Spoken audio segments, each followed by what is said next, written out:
اور شر اور برائی اور گمراہی، وہ عمل کی ہو، عقیدے کی ہو، خیالات کی ہو، نظریات کی ہو، وہ سب کی سب شرک ہی کی شاخیں ہیں۔ میری گفتگو سے تو معلوم ہوا کہ ہر گناہ شرک ہے۔ پھر یہ جو سورہ نساء میں 2 مرتبہ فرمایا ان اللہ لا یغفر ان یشرک بہ ویغفر ما دون ذلک لمن یشاء، اللہ تعالیٰ اس کو تو نہیں بخشے گا کہ اس کے ساتھ شرک کیا جائے، اس سے کمتر گناہ جو بھی ہوگا جس کے لیے چاہے گا بخش دے گا۔ تو پھر وہ کمتر گناہ کون سے؟ سوال حقیقی ہے یا نہیں؟ آپ لوگوں کا ذہن ادھر گیا یا نہیں گیا؟ جانا چاہیے تھا۔ جواب کیا ہے؟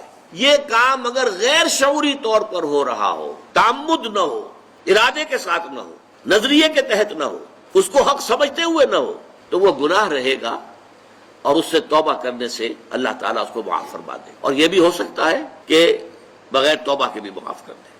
لیکن اگر یہ مستقل ہو، نظریے سے متعلق ہو، جان بوجھ کر کیا گیا ہو، عمدن کیا گیا ہو، تو پھر یہ شرک ہے۔ اس فرق کو ذہن میں رکھیں گے تو پھر وہ آیت سمجھ میں آئے گی ان اللہ لا یغفر ان یشرک بہ ویغفر ما دون ذلک لمن یشاء۔ آخر میں اللہ تعالیٰ سے دعا کرتا ہوں اللہ تعالیٰ ہمیں ہر نوع اور ہر شکل اور ہر صورت کے شرک سے محفوظ رکھے۔